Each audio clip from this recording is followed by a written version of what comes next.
Hello, my name is Matt Bellingham and I am the music coordinator and one of the music teachers at Norbridge Academy, which is a primary school of approximately 400 pupils in North Nottinghamshire. Today, myself and my colleague James Oakton are going to talk to you a little bit about some of the ways that we use Musical Futures resources and Musical Futures approaches in our primary school teaching, and just share a few of the things that we've learnt along our kind of 5 or 6 year journey with Musical Futures.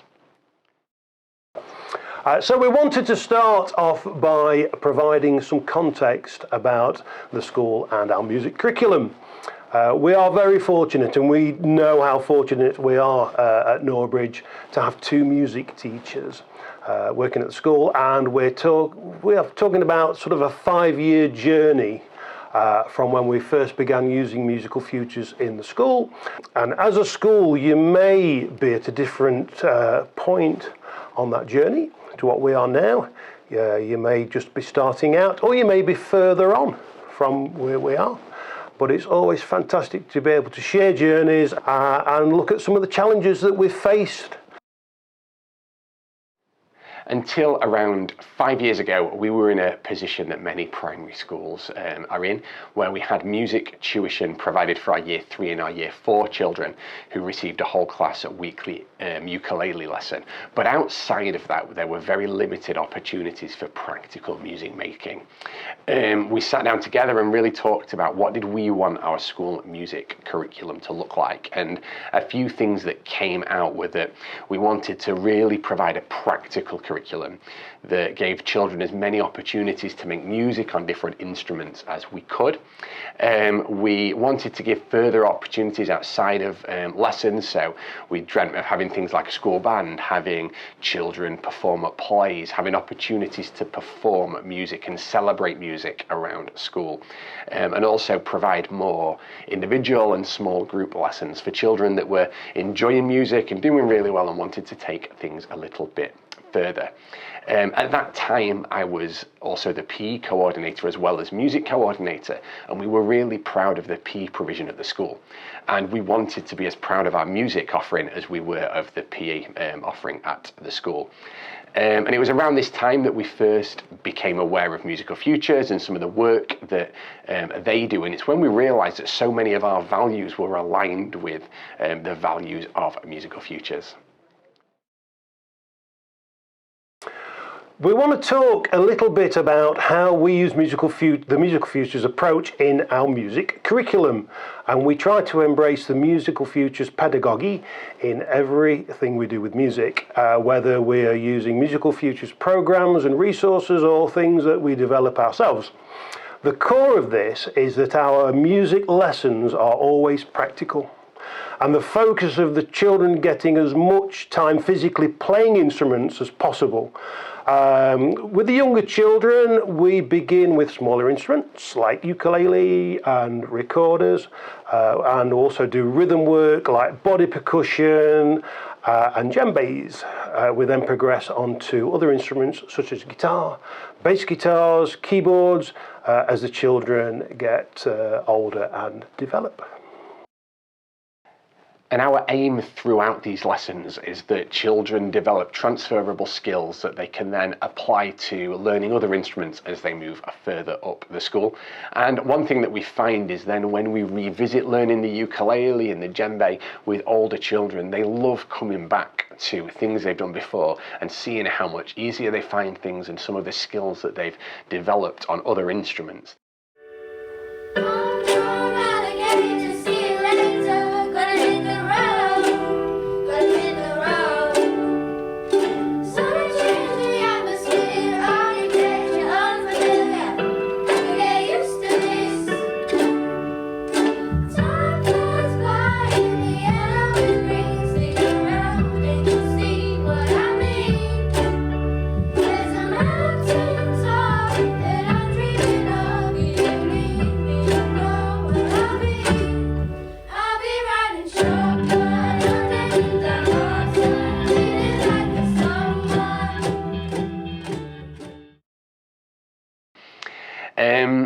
One of the biggest challenges that we've faced is to do with equipment, and that's that we don't have a dedicated teaching space. We don't have a music room, so we have to design things in a way that either that they're portable, or sometimes we'll set up in a classroom for a morning, and the class teacher will generously kind of move around other spaces throughout the morning.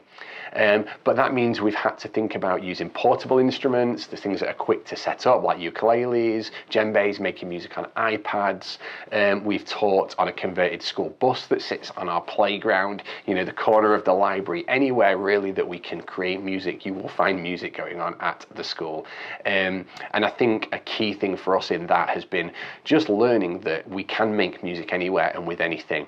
And now we're lucky to be in a position where we've trained children up to set equipment up, which speeds up the process, but also that we can make music with anything. And I would encourage you, whatever equipment you've got in school, it's a great place to get started.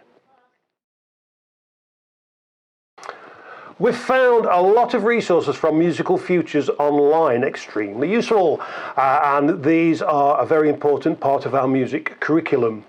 We use Just Play on and off throughout the year with Year 4s and 5s, and this helps the children develop skills on keyboard, bass guitar, 6-string guitars, acoustics, in addition to ukulele lessons. It's great to be able to show everything the children need visually, and the focus is always on playing first, theory second. Now we do talk about theory, and we teach them to read chord boxes and tablature, but it's always alongside internalising the part they're playing. Neither of us can play the keyboard, so we have found the resources like the key cards and the pencil tricks really helpful to support the children and us as we're learning together. We have also run projects in using chair drumming and samba resources, and we've found these useful as they are designed to be used for non-music specialists. And again, we're not drumming specialists, so they're incredibly handy. So if you work in a primary school where music is taught by the classroom teacher, they can be really, really, really useful. One of the Musical Futures approaches and values that Jim and I both love the most is that the teacher learns alongside the pupils, and it's very much the culture that we're learning together. And our pupils love watching us learn, watching us struggle as we learn alongside them, and it gives some great opportunities to kind of share learning with each other and just the class delight in watching other people learn. One resource that we also often like using are the Musical Futures play-along videos, either the Just Play or the Learn to Play play-alongs, and we'll often plan a half-term's work around one of those videos. But what we try and do is make it more than just learning to play the song, learning to play the chords. So we'll pull out different challenges and different skills from within the song that we think would be beneficial to the children's learning. So that might mean that they start by playing simplified chords on guitar and 2-finger chords on keyboard, but then as skills develop, we'll move on to playing full chords and complicated strumming patterns. We might pull out the riff from the chorus and kind of teach a few children to play that with the tablature, but really try and foster the approach that we can learn what the children want to learn. So by the end of the half term, we'll have some children playing maybe still simple chords or open chords. We'll have some children that might be playing arpeggios. We'll have some children that might be playing with the riffs and thinking about dynamics as we switch between part. But the idea being that it's inclusive and that anybody in the room can learn to play something to the level that they are at. Okay, so we're drawing things to a close, and I hope that we've been able to help you with a few ideas and just by sharing a bit of our story with you today. And we just wanted to finish off by just talking a little bit about the impact that we've seen from our music curriculum and how it's benefited the school. I think the first point we identified where we now feel we're in a position where we are as proud of our music curriculum as any other part of our school, and it's something that we celebrate. There's a real culture of music and celebrating music at the school, and that's something that goes far outside kind of the weekly music lesson. You'll find if you walk around school, there might be a school rock band learning to play a new song. We've had children perform like live music, a live band during plays. We've taken 50 plus children to Young Voices. We've been part of a Guinness World Record attempt. We've written and recorded songs and released them on iTunes and Spotify to raise money for charity. There's so much music making that goes on, and I think the highlight for me has just been that children regularly just tell us how much they love music. We regularly hear that music is one of their favourite things at school, and I think that is the thing that kind of encapsulates everything really. So another positive impact is that we have seen a huge increase in the number of children taking formal lessons in music. 5 years ago in the school we had a handful of pupils receiving private instrumental lessons, but now this has grown to more than 90 pupils, and we've managed to get it to 25% through giving the children the practical experience of playing these instruments alongside the Musical Futures music lessons.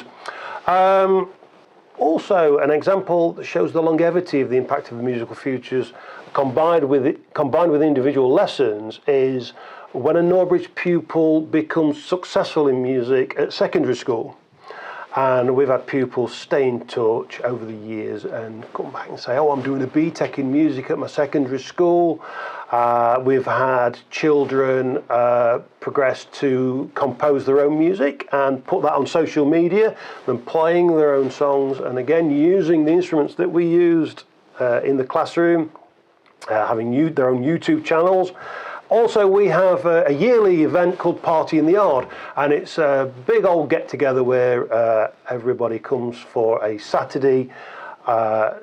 During the day at the school, sun always shines, of course, so they get out into the school field, and we have an awful lot of pupils come back to Party in the Yard and perform in front of friends and family, and also some of the children that are having music lessons at the time. So that's a really big positive, that children are coming back to the school to show off the skills and everything that they've learnt after they've left Norbridge.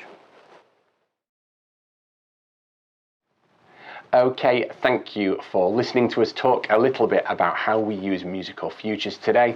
I hope we haven't gone on for too long, and I hope that we've given you some useful and practical ideas to take away as well. I think we've talked a little bit about the impact, but the biggest highlight for both of us really is just to see children enjoying making music, both in school but also then taking that out of school and learning at home. As someone personally that struggled with anxiety and self-confidence, just seeing children's confidence and grow as they make music, and seeing how the positive impact it has on their mental health and well-being has been another thing that just constantly makes it so worth doing. I know it can seem overwhelming sometimes to kind of think about planning an entire music curriculum, and if you are in a stage where you just feel like you're just getting started, then my encouragement would just be start step by step. We would never have imagined 5 years ago that we'd be in the position that we are in now, and to be honest, we would never have planned and dreamt of some of the things that we do now. If you've got any questions, you'd like to talk to us further, reach out and connect with us. We love talking to other schools. We love doing joint projects with other schools. So thank you, and hope you enjoy the other content that's coming throughout the week as well. Goodbye.